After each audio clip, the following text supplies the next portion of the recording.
for letting me. It's so helpful.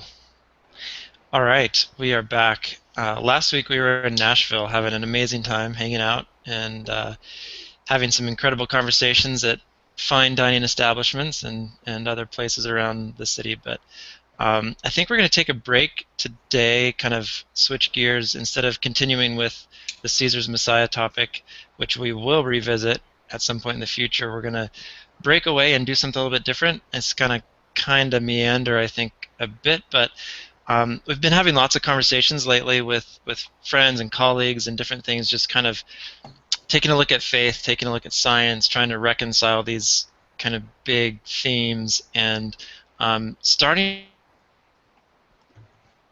to people, even close friends of ours, who are really questioning, doubting, moving away from the faith in favor of some of the arguments and challenges they've been confronted with, either from a scientific basis or just from other philosophical standpoints. And so we kind of wanted to just explore that a bit. It the topic kind of surfaced on aish.com, aish.com, and it was fascinating. It was examining sort of the age of the universe question, and it was science we have and know with the scriptural account in kind of an unconventional manner. And so that can be sort of a launching point for us and weaving into lots of different avenues with all of that. But to kind of kick it off, so one of the interesting things I've been always curious about and hadn't really reconciled in my own mind was the question about sort of the evening and morning in Genesis. We see, days 1 through 3, 1 through 4, where it talks about the evening and morning, and there was the first day, but we don't even see the sun created till day 4. So always kind of stuck out in my mind, and so maybe the evening morning refers to something else going on there. And Shaw's hitting me up with chats. Hopefully I'm not breaking up too bad, but I might dial my bandwidth back a tad. But anyway, so just this question, like, how old is the universe? Is it 6,000 years basically, like the scripture says? Is it more like 15 billion years, like some of the, the telescope-based scientific data we have?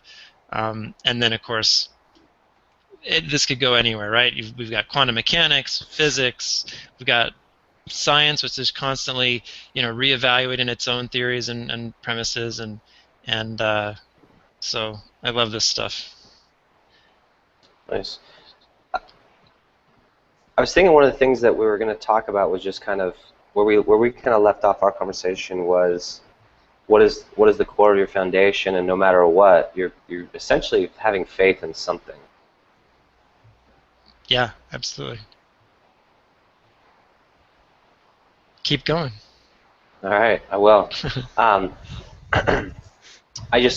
loved what you were saying before about that. But yeah, I guess for me at the highest level, this topic, even that we're getting ready to discuss today, is really diving into what does it all stand on, and then I think we've been willing to challenge what even our beliefs stand on, and recognizing that really it was just a choice to believe in faith in the Word and in a Creator instead of maybe man-made science. And that can take you down a totally different path. And it's also interesting to think about where we were born, who our parents were, who our community was, how much all that affected that decision that we made at that time. But what's interesting is I think no matter what you put on the table, it can all be reconciled and point back to the Creator. But I do think it has a high influence on where you started and what your starting point was. And I think one of the things I'd love to dive into today is just looking at whether you're saying that you believe in science, or you're saying you believe in the Bible, or let's say the Quran or something else. It's still faith. Science is proving itself wrong every few years. It's proving something wrong that it called a concrete fact before. So at some level, even if you say you want your beliefs to be based on concrete evidence, when you're putting it in science, you're still having faith in science and saying that I'm okay that it's going to reconcile itself later on.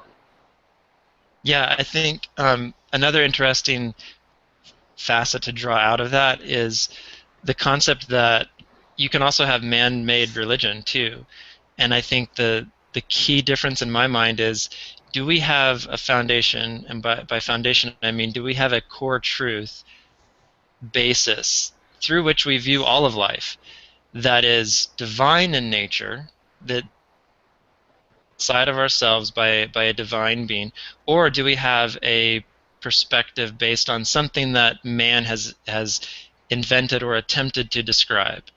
And I think a lot of people, most people do not consider science a system of faith, but I think it absolutely is. There's things that we can test and measure and concretely define, but at some point we still put faith in those calculations, and quite often those calculations turn out to be wrong. Um, and so, Ken, you were talking about earlier about how things within our scope, our experience, our sort of ability to measure and quantify things within sort of the same things that occupy the same physical space and dimensions that we do are relatively easy for us to scientifically describe. They haven't always been that way. I mean, historically there have been lots of errors about, you know, concepts like gravity and some of these other things. But what happens when you start to go to the extremes, either the extreme macro or the extreme micro? The margin of error increases and gets bigger and bigger, and we're more prone to mistakes in those areas. Um, but what's fascinating is how much our perspective is affected by where we start from. What's our fundamental foundation of belief in science, faith, whatever, and what's the filter through which we're seeing everything else? Yeah. To me, the question is, why does, and when we're talking about this, why does this matter? You know? And I guess for me, I have this like fundamental, deep belief that Father is wanting to reconcile all people back to Himself, and He wants to show them how real and radical His love is. And and maybe it's just me, but I keep running across more and more people that are either reinforcing their non-faith-based beliefs in a creator, um, or they're walking away from their man-made religious beliefs into more of a scientific, God doesn't exist, I'm only going to trust things that science is telling me that I can measure. And I think there's a lot of deception in that, but it's really hard because I think, like you said, like a lot of people are taught a man-made religion, whether it's science or even just Christianity. They're taught um, this fake faith that's not rooted in anything, and yeah, when you put it to the fire, it burns away. And so you have these people that are willing to kind of challenge something and bring it to the fire and say, I want to know that it's real, but what they built on was just a sand foundation, and it all falls away. And I'm just seeing this more and more, and I don't know if it relates to the times that we're in, but or if it just relates to the types of people I'm now, hanging out with and having conversations with. But I feel like there's this trend where people are willing to kind of put things to the fire, and what they built their foundation on is falling apart. And I think what's so interesting about that is it's so easy to transition laterally, to go from one man-made system of belief or perspective to a different yet man-made system or belief. And so I see almost no difference between um, a man-focused, man-originated structure of belief in sort of a religious sense to a man-structured system of belief in a scientific sense. I mean, to me, those are identical. Where the radical change or transformation happens is when we are connected to the divine, and we now have a foundation based on Yahweh that from which all truth can pour out of that. But that's like you said, that's Father's heart, His desire to reconnect on an individual level with all of us. But that's a really massive gap. That's a massive difference than just shuffling between sort of man-made ideas, concepts, institutions, religions, what have you. Yeah, it's a big leap of faith to believe that the difference between false religion and believing in a creator this being created you, they love you, they created you in their likeness. All those are huge concepts to try to accept.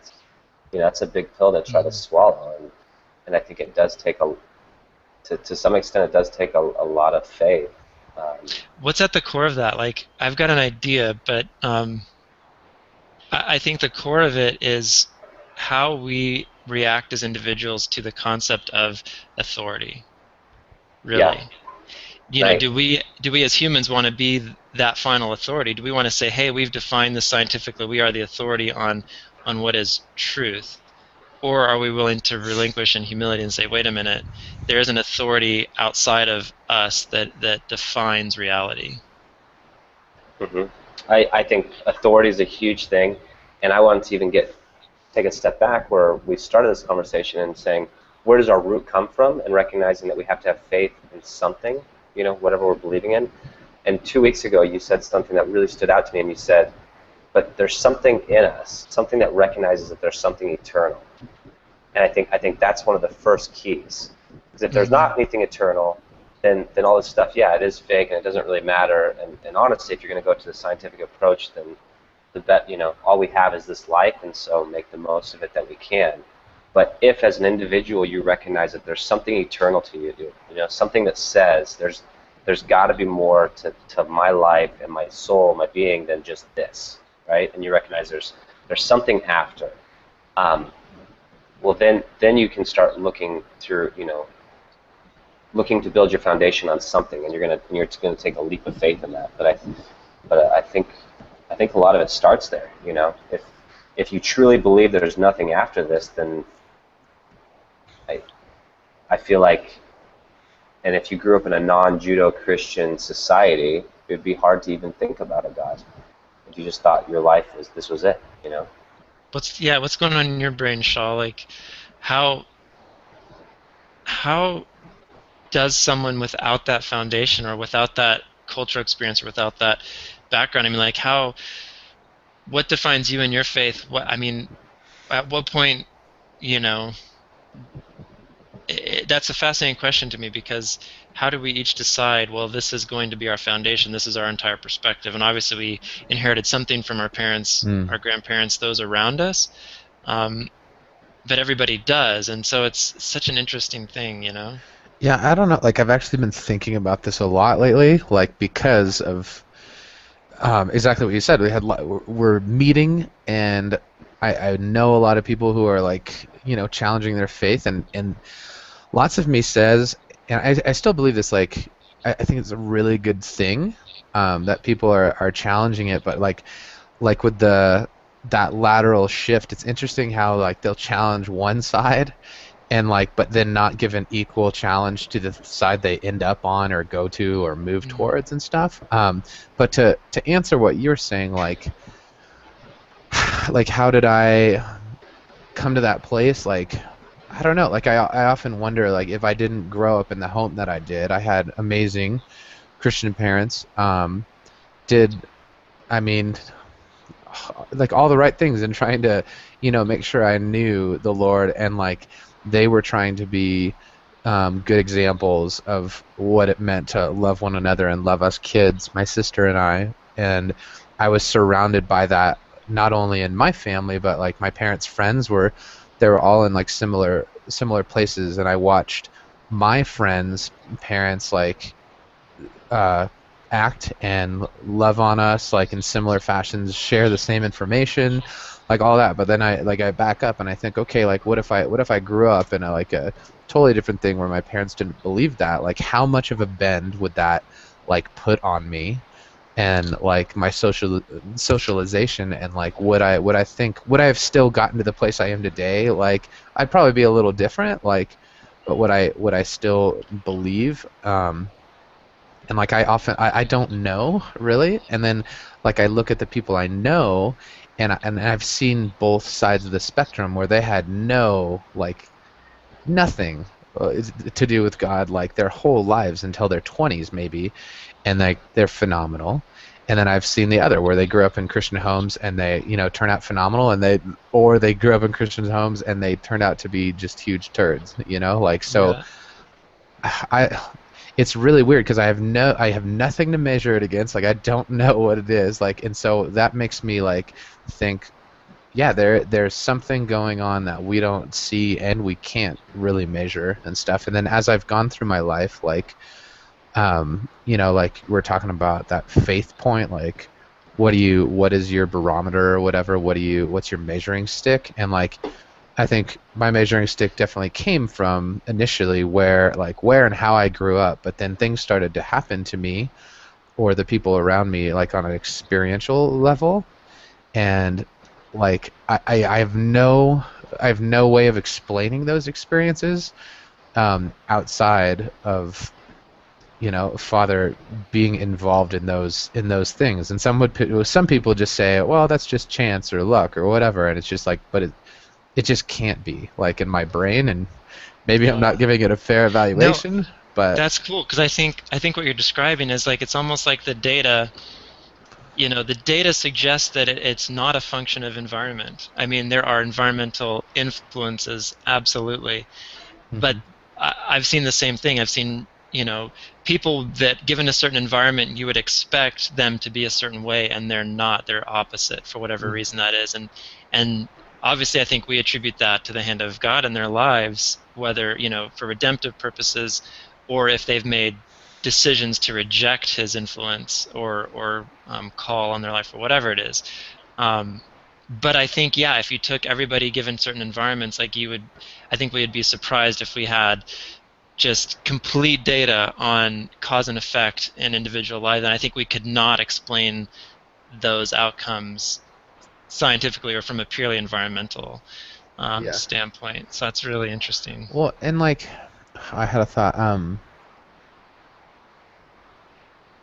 like kind of along the lines of people growing up and like, yeah, they grow up in a Christian home and you think they're going to be like a certain way versus not, and like no matter which way they land, like let's say they are still on like the believer like um, end of things, and how do I word this? I'm sorry, I'm like I have this thought in my head. I'm trying to figure out how to like formulate it for you guys. Um, ah, let me think about it for a sec. Yeah, Hold on. One, start throwing some words out. What were you gonna say, Ken? I was going to say, one thing that's interesting about all this, we were talking about our experiences and how to quantify them and all that, and I resonate with that really deeply. And I read a book, Mere Christianity, a while ago. I read it a few times, and it's by C.S. Lewis, who's this famous author, and some call him a Christian apologist, and somebody that's proving through science why the gospel is correct. But what's interesting is that C.S. Lewis was this atheist, and basically by trying to prove God wrong, or that God didn't exist, he actually came to know Father intimately. He became this very influential Christian author. And at the end of this book, his greatest apologetics book that he ever wrote, he finishes all this scientific dialogue and says, at the end of the day, it's not our job to convince people, and it's not our job to prove it through science. And you may not remember this stuff, you may not know how to articulate it, but the one thing you'll never forget is your story, and nobody can nobody can change that, nobody can take that away, nobody can deny your story. And I resonate with that huge, because Shaw was saying he can't explain all this stuff, and that's really all I have. I have my story, and my initial childhood was very opposite of a faith-based environment, and through radical experiences that I had with God, I came to know Him in a very intimate and personal way. But I still think it started with, there was something inside of me. My spirit was longing out to know its creator, and it believed that there was something eternal about myself. There was something more to me. And I think that desire, and then God's like incredible love, allowed me to open my heart to see really who He was and what He's done for me. And so, but the rest of my faith, like I think about, like, what if I grew up in a different home? Like, what would happen? I think just that desire, or that questioning, that longing that there's something eternal about me, would have always had me kind of searching for my Creator. And then as far as why I still believe in all that, I believe the more we study science, the more it works hand in hand within the Word, and they work seamlessly together. The science continues to explain the things that God's already done. But that's not really what my faith's based on. It's really based on my experiences, and nobody can take those away. And a lot of those are the things I hang on to when my faith is really challenged. I'm not going to lie and say that, I just have this like unshakable faith. There's so many times in my life, and what's sad is it's usually hard circumstances. I'm faced with a really difficult decision or a really difficult life circumstance, and then all of a sudden I start questioning God. Is he there? Is he really that good? When things are good, it's easy for me to trust God and to love him and to have just this radical faith. But as soon as my life starts getting challenged, all of a sudden I find like it's like woe is me. I start thinking like, how could God let this happen to me or to somebody I love? And then those lies start getting input, like hit my brain, and the thing that I hang on to is these radical miracles that God's done to me that I just cannot deny. Well, and that starts to totally get into free will and predestination and all those kind of big theological questions, because I think one of the fascinating things to me is you can take a believer who starts to question their faith and they convert to atheism or whatever it is, and then you can take an atheist who's trying to disprove Christianity and then they become a believer, and it's fascinating how you can have that transition between both opposite perspectives or whatever. And what does that say about free will, predestination, kind of just all those kinds of things? Like how is that possible? I mean, obviously we have a choice, we make decisions, we do all that, but how is it possible that someone equipped with all the mechanisms of belief end up rejecting it, whereas someone who's not even who thinks they are intentionally rejecting it end up finding it? That so fascinates me.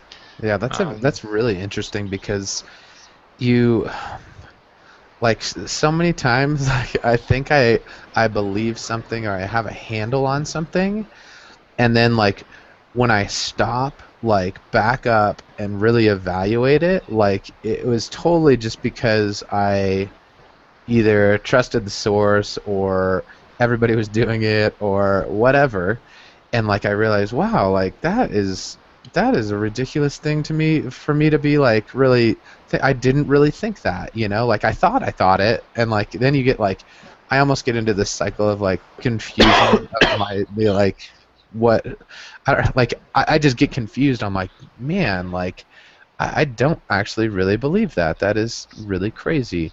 And I think people just they're around things by association, or even like going back to like growing up in it. Like you grow up in it, you think you believe you do all the right things. Like you go to like on the mission trips, you help serve, you read the Bible, you do, and you think you maybe even work in ministry or whatever, and then you think you're on this path, and then one day it all clicks and you're like, wait a minute, like I'm just doing this because this is like what you're supposed to do. You're supposed to go to elementary school, middle school, and high school, and college, and get a job, and like that's what you do. So like you do that on like the faith side of things too, and then you finally realize, wait a minute, what I don't know, I don't really know what I believe. I was just being a follower. I was just autopilot. Lemming, yeah, just autopilot, and you don't. And so yeah, then you finally come to that pivot point where like it has to be real or not for you, and you find out, or you finally profess like, actually I didn't believe all that, like I was just doing my thing, like I was just trying to, I don't know, you're like in a cloud or something. And I've been there, like it's a weird thing. Ken used the word unshakable earlier, and I think that's kind of what it boils down to in terms of sort of the fundamental question is, what do we consider unshakable in our lives? What do we subject to scrutiny? And obviously we can subject everything to scrutiny, but we go into it with an expectation of, hey, I want to challenge everything to know what I know and why I know it, and to be 100% convinced. But at the end of the day, for example, are we going to say, I'm doubting Yahushua is the Messiah, so I'm going to question it, right? And I think that fundamental doubt is what starts to open the door for deception. And I think we have to test everything and prove everything. At the same time, there's areas, like in my life, there's areas that are off limits to questioning, because that would be completely contradictory to faith itself. And to kind of question a foundational thing, I want to test it and I want to prove it, but if I doubt it, that's where I think we open ourselves up to, like I said, deception, but also walking away from something that is divine and outside of ourselves, and not, there's something that's untouched by man. Um, Man can take everything and twist it. He can manipulate. He can take a fundamental belief in Jesus, for example, and use that as a mechanism for control. But you can only strip away so many layers until you get back to, like, okay, this is the bedrock. And I think there has to be a bedrock, and I think um, that's what affects everything, that how we see everything. And what is that bedrock? Is that bedrock something from outside ourselves, or is it something that we've adopted from another human? Hmm. It's weird. I feel like it could maybe get misinterpreted what you said, because I feel like you're somebody that would be willing to put everything on the table and challenge it. But you were alluding to there's certain things that you won't. I don't know if you said challenge, but can you describe what you said? There's fundamental things that you won't. Yeah, no, I see what you're saying. Well, I think yeah, and it's tricky to figure out how to put that into words, because there's thing there's things that there's kind of two modes of challenging, right? You can challenge something in order to find all the flaws in it, and at the end of the challenge, disprove it. Then the other approach is you want to challenge something to strengthen it. For example, like a foundation or a building structure, you would want to challenge the engineering in order to make sure the building is sound, and wherever it's not, you want to make sure you get it sound. But then there's other buildings that are condemned, and you're like, we need to challenge this because that building's got to get knocked down. And so for me, my faith in Yahushua as the Messiah is one of those areas where I want to challenge all the inconsistencies in my faith, so that there's only truth remaining that supports that fundamental faith in Messiah. But at the end of the day, I'm 100% confident that no matter what happens, I cannot depart from that faith. Even if I have misinformed or incorrect assumptions or things that I've added to truth that are not truth, in all of that, like the fundamental conclusion still has to be that Yahushua is the Messiah, and that he's going to reign on the earth, and like all these kind of fundamental things. There might be things that I'm still learning about that, things that I'm realizing weren't quite accurate, and I'm refining what I believe. But what yeah. about? I feel like the type of person that may be watching this is maybe somebody that's questioning whether they even believe in God or not through a scientific lens, and so if I feel like I'm trying to put myself in their shoes, and if I were to hear that, I'd say, but you're not I'm closed-minded. actually interested. Yeah, you're not actually interested in finding out what truth is, like who the real creator is, and what's really truthful, because you're basically limiting yourself to this box and saying, I'll only challenge whatever fits within this box. That's what it sounds like. And I totally think that's actually not you at all. I think you're like a radical opposite of that, but I feel like it kind of comes across as like, and I get what you're saying. It's so hard to say, Well, but I do believe that our passion is to have everybody get outside of any box, and like you said, not make a lateral movement, and wherever you are, not say, okay, well, I'm only going to challenge things that fit within my sphere of thinking, or these set parameters, but rather, we talk about all the time, like everything is on the table. There's nothing that's not, or at least I believe, like nothing's not on the table to walk through. And the more that I've come to put like my beliefs and my thoughts and my life experiences on the table, and really challenge them and say, why do I do this, or why do I believe this way, that God showed up in a radical way and showed himself to me in a very real and tangible way. yeah, it's a tricky thing, because I mean, we could quote John. I could quote John, and I could say, Yeshua said, "I'm the way, the truth, and the life. No one comes to the Father except through me." And I 100% believe that. And of course, to someone on the outside looking in, they'll say, "Well, how can you say that's the only path to God? And how can you condemn other paths as not being valid paths?" I can say unequivocally, they're not valid paths for me, and I believe that that's the only valid path. Experientially, like you were talking about, that's the only experience I can defend from my personal perspective. What's interesting though is, again, then you have that fundamental difference between, do we, what's the authority that we accept? And if we had a scenario where there was an eyewitness to an accident, and they were the only eyewitness, and they said, okay, this is what happened, the cops are there, they're interviewing this person, they're trying to recreate the scene, and the eyewitness was there, experienced it, saw it directly firsthand, and they're retelling this, and that becomes the official record. And I think that's kind of the scenario we have. We have an authoritative eyewitness, and yet that's not going to be good enough for some people. There's going to be strains on that testimony, because if someone died in that accident, the family members of the person that died, and if they were at fault according to the eyewitness, the family members are not going to want to believe that death was caused by their own fault. And so there's going to be a tension there naturally. And so I think that's what makes this so difficult in terms of interacting with each other, and reaching out across different faiths to try to share our testimonies and stuff, because there's a natural doubt there. Same with the scientific question. It's very tricky. That's interesting, because like I was gonna I don't know how I was gonna integrate the question, but we were talking about authority earlier and things like that, and why people like move and what their pivot point is, but like also I was thinking about like how many decisions are made based off like comfortability and like fear.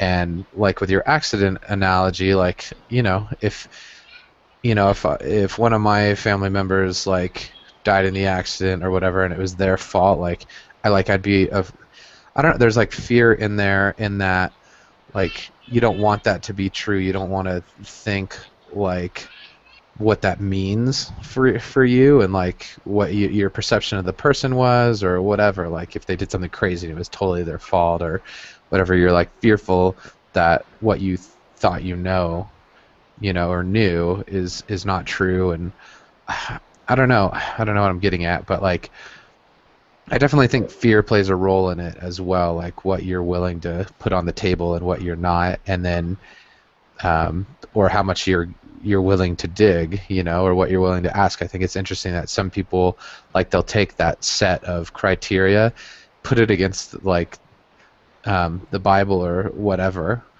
and then they won't put that same set of criteria against their angle, and I guess I'm probably guilty of that as well, like in the opposite sense. But I don't know, I think fear is a big driving factor in like what you're willing to question and what you're willing not to, Yeah, and I think that's a good point. And your question is really fascinating, Ken, because I mean, just analyzing my own position from as best I can be outside myself, I can totally see what you're saying, and that could be perceived as closed-minded and not considering all the data and everything else.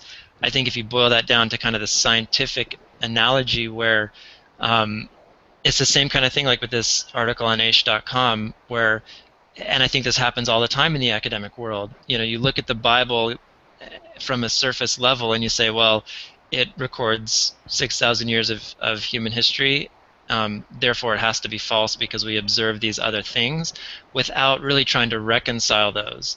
And I think it all goes back to your foundation. You're going to always try to reconcile the data back to your foundation, or you're going to be confronted with data that you can't reconcile, and you're going to lose your foundation. And I think that's the fundamental difference. And I would say try to put a little more flavor on what I was saying earlier. No matter what, it's so tricky. Gosh, no, I mean, it's almost like even if there's contradictory data, my faith says there is a path to reconciling that data, and that might be a lifelong pursuit. But I know that there's a way to reconcile the data with what I believe, even if it does necessitate that I have to refine what I believe, but there's fundamental core components of my faith that I know are more reliable than than the superficial data that sometimes hits them. So, for example, as a scientific experiment gets more and more refined, it leads to more precision in the conclusion. And it's the same thing. I expect my faith conclusions to be more precise, but I don't ever expect them to be fundamentally altered, if that makes sense. Because at some point you refine. There's a superstructure that we build on top of our faiths, beliefs, whatever, and you can refine. At some point you get down to the purest essence of that faith. And what does that purest essence look like? And at some point, either you have to completely reject that core, or you have to learn what it is that you can't explain today. Yeah, yeah, this I don't know if that gets conversation there. is so interesting. I think that, for example, I mean, sometimes it's a question of, sometimes it's like, is it A or B? And sometimes the answer is yes. And then that's where this Aish article came in, looking at the age of the universe, and we'll post the link with the podcast. But believing the scriptures is the infallible word of Yahweh, not, obviously translations, not the modern English, not, there's a pure word of Yahweh that we have a shadow, a glimpse of in our modern translations. Regarding that as the authority, like, I've always held to a literal 6,000 years in terms of age of the universe, so to speak. And this article kind of expanded my mind in the sense that continues to be true, but there's also this other perspective that reconciles the sort of the astronomical scientific data that I didn't know how it fits in, but you don't get an either or. You get this bigger picture that blows your mind, and you realize, wow, like, it's all about vantage point. And it doesn't invalidate your current truth, but it gives you a whole nother perspective on the rest of the story. right? But I don't think that. Maybe I'm just misinterpreting it, but I feel like I'm hearing something that could be very misunderstood, and so that's why I want to zoom in on it, because I believe that. I believe you believe that that the word of Yahweh is truth, like with a capital T. It's the defining truth for our world, our universe, our lives. But I also believe that you're a truth seeker in that if you had something, if in seeking truth you were presented and you recognized that it was a made-up document, or it was, some random dude wrote it and he called it God and deceived all these people. I feel like you would reject that if you found that. But I feel like the reason that you don't isn't just because you're closed-minded and you're saying, I was told. I guess I'm trying to get back to the root of it, and that it wasn't just like you were told, hey, this is God's word, and so now you're like, okay, I'll challenge anything that fits within this paradigm, but if it proves to me that this isn't God's word, I'm not even going to consider it. Because I do think a lot of Christians walk that way, and it's very disencouraging to non-believers, and it's very narrow-minded, and almost, it's just super contradictory to what they say their faith is about. And I feel like you're very much wanting to understand truth in a whole, but the reason that you believe these things is not because you're closed-minded and saying, I'm only going to believe what fits in this paradigm. The reason you believe them is because you either have personal experiences with God, or in challenging these things and putting them on the table, God's shown up in a radical, real way, continuing to prove that this is truth. But it's not because you're like, have certain areas of your life where you're like, I'm not willing to challenge these things, I'm only going to challenge these things that fit within my belief. Yeah, and see, it's so tough because there has to be a holistic picture here, because if we just go on experiences, I mean, people have had demonic experiences and attributed them to God, and they base their whole sort of spiritual journey on this demonic experience, and they're linked spiritually to Satan, literally, and so here's this thing that they're calling God and worshiping as God, but it's demonic.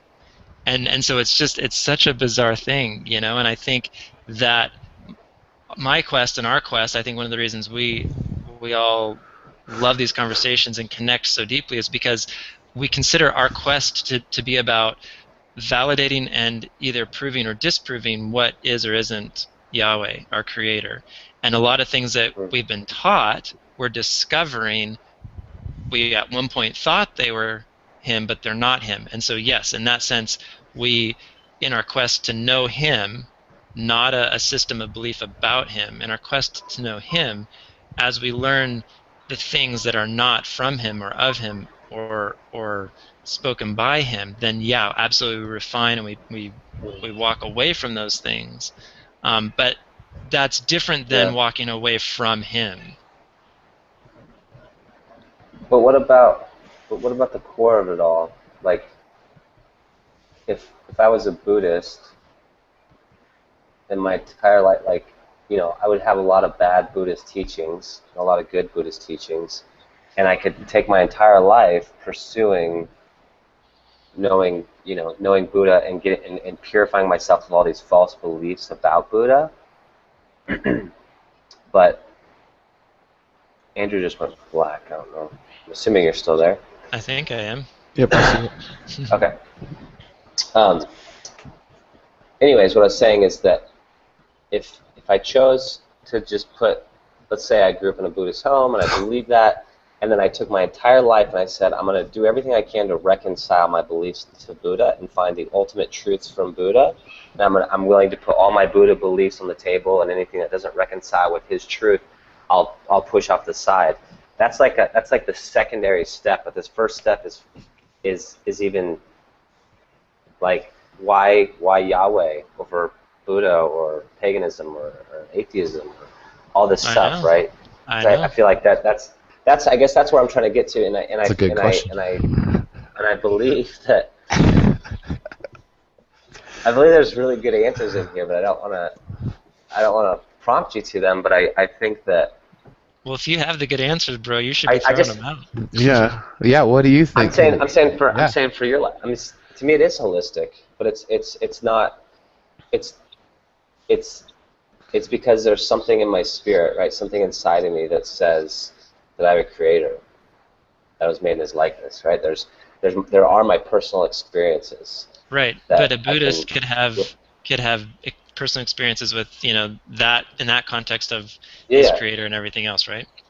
And so So I'm just gonna point out and say for me why I believe that Yahweh, the God of Abraham, Isaac, and Jacob, is my creator and why he's the creator of the universe. So there's the spiritual piece inside of me that points me back to a divine being, my own personal experiences, and then the last thing is those two things pointed me towards the Bible and Yahweh, and every time I've pushed something against those or tried to refine anything, other religions, my own beliefs, anything, it's always only reinforced what the Bible has said. But none of it's been off limits.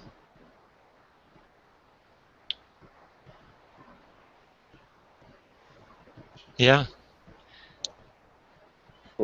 I'm just trying to think of where to go. I mean, I don't disagree with you fundamentally.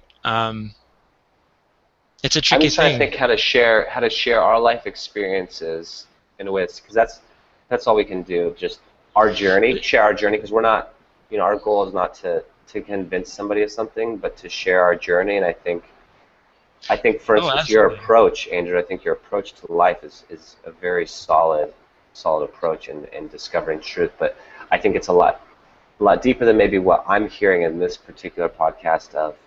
I do think, or for me, everything is on the table. And what's been crazy is the more I put everything on the table, the more Yahweh reconciles everything to himself.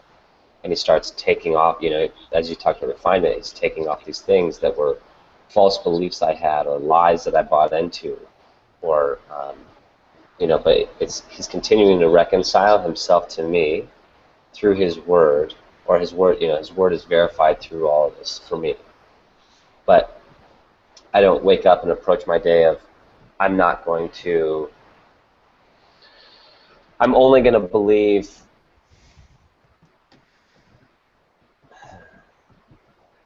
so hard to try to quantify. We got a good one this week. This is fun. Yeah. Um, I had a thought, but now it's I where did it think go?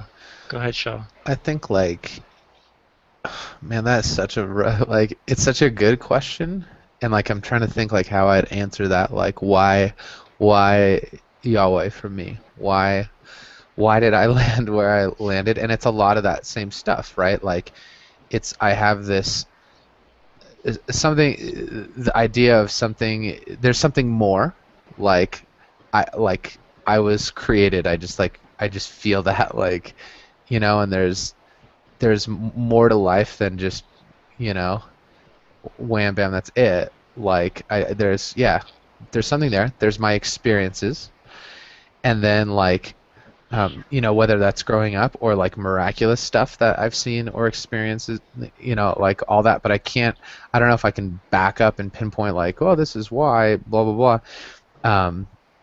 So yeah, that's a very interesting question, and it's kind of scares me a little bit, but also at the same time, I I go back and remember like it's a really, really good and cool thing that like it's father's deal to like change other people, not mine, like we were talking about, or like I think someone mentioned earlier.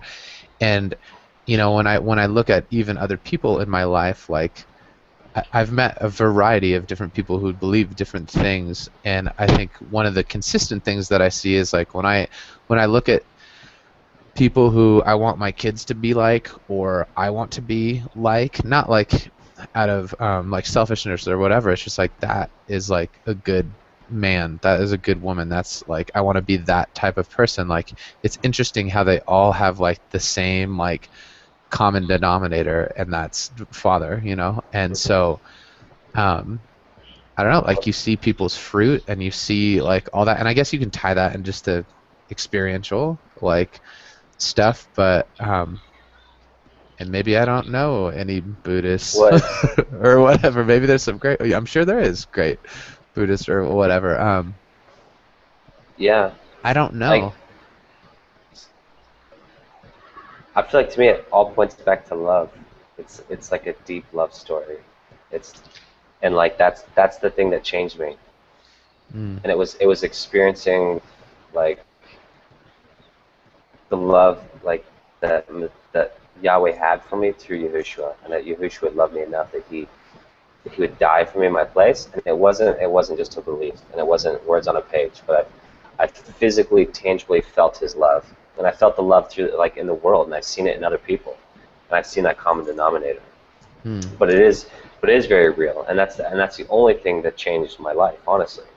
mm-hmm, Like it wasn't great theology or great doctrine, but for me, the more that I put my theology, my doctrine on the table and challenged it, it's always pointed back to how radical and how deep God's love has been for me.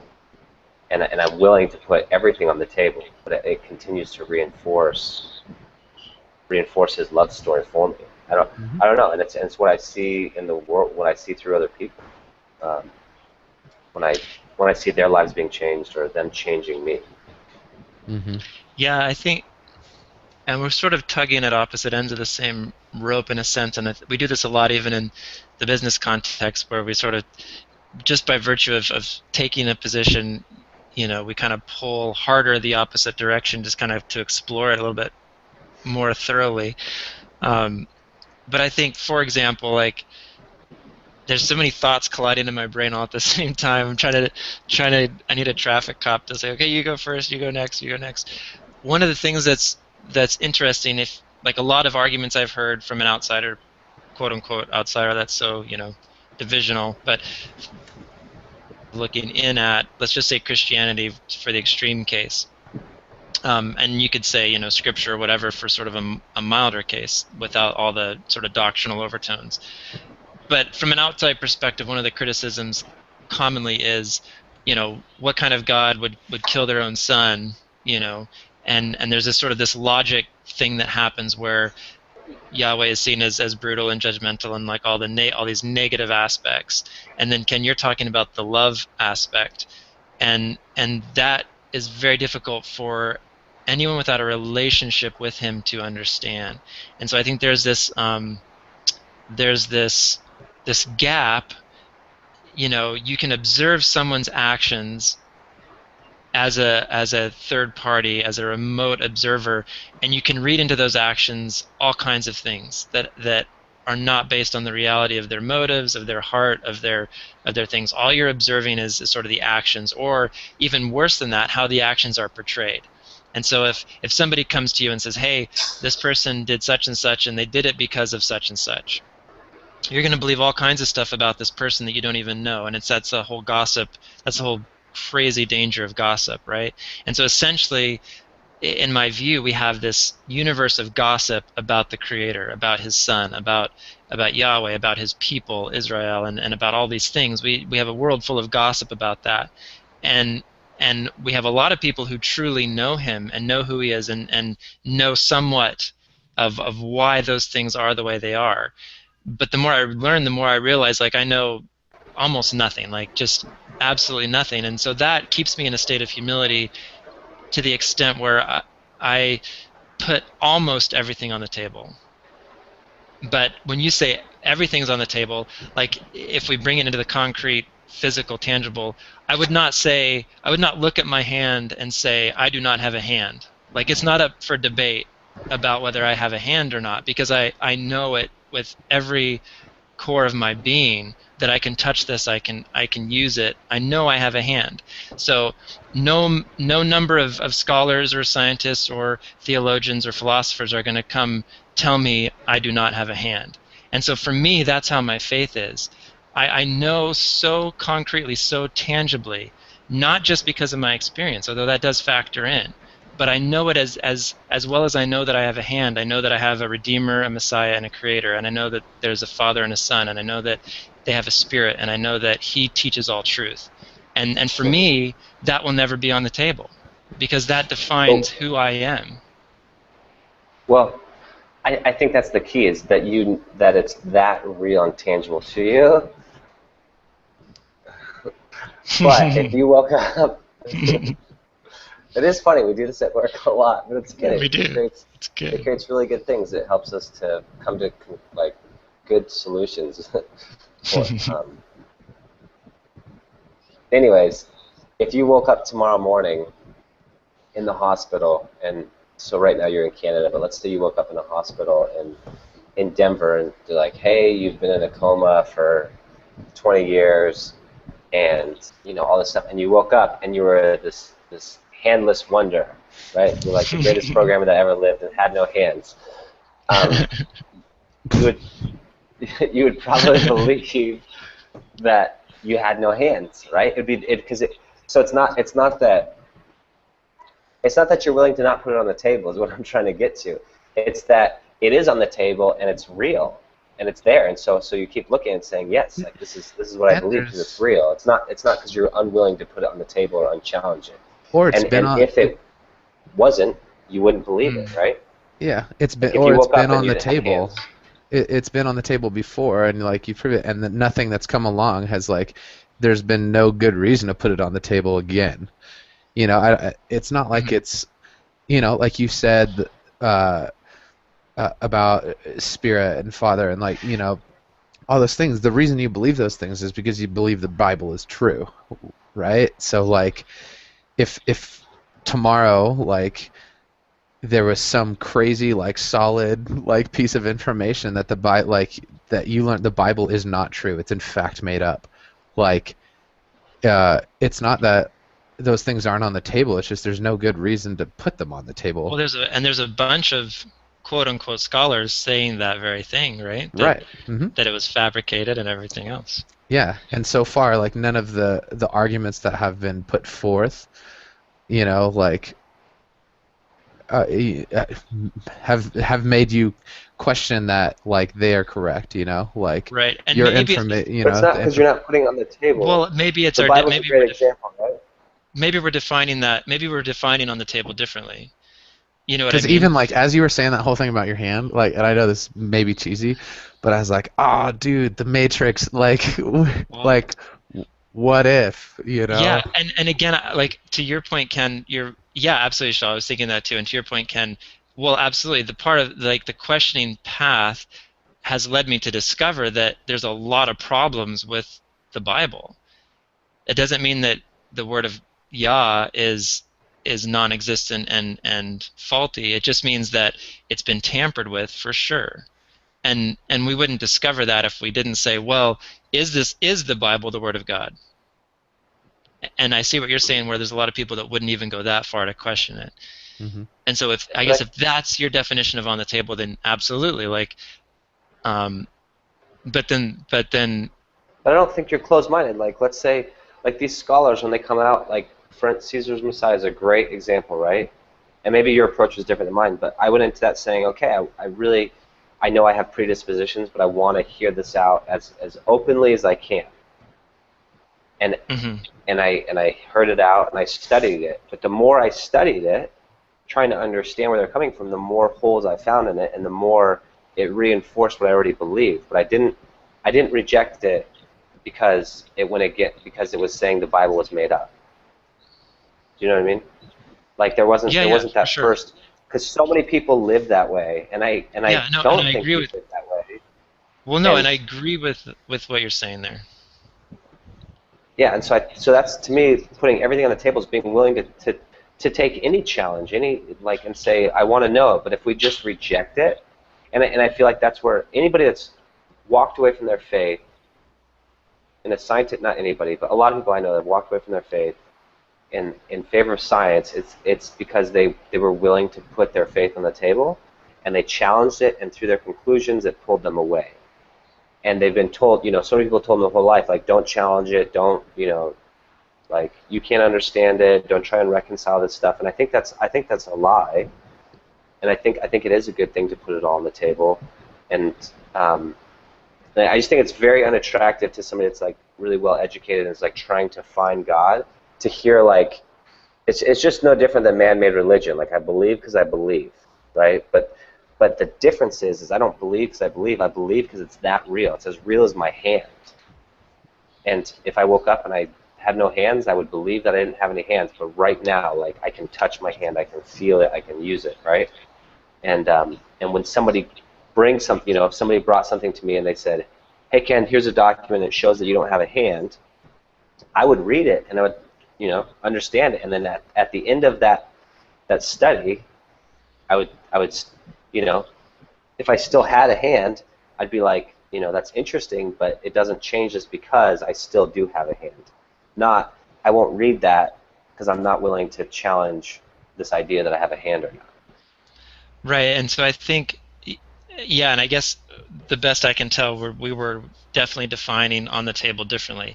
I don't think any, like, no information, no data is off limits for consideration. Absolutely, like we have to consider absolutely everything. The key is that we can't start rejecting foundational truths that we've already validated when we're confronted with something that seems inconsistent.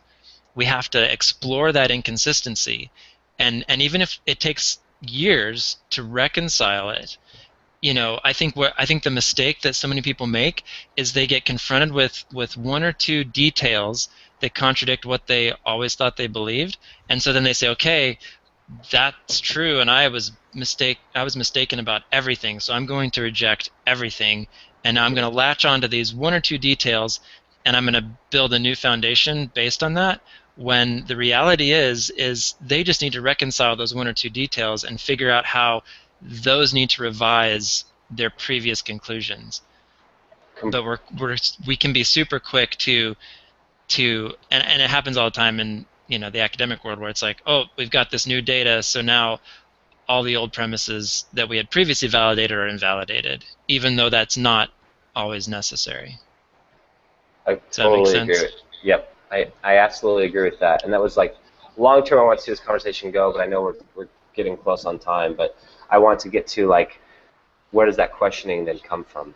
What's the root of that questioning, right? I think you just talked about the the one end result of questioning is finding one inconsistency and letting it all go, and denying all the overwhelming amount of evidence that's in favor of something that's truth that you believe.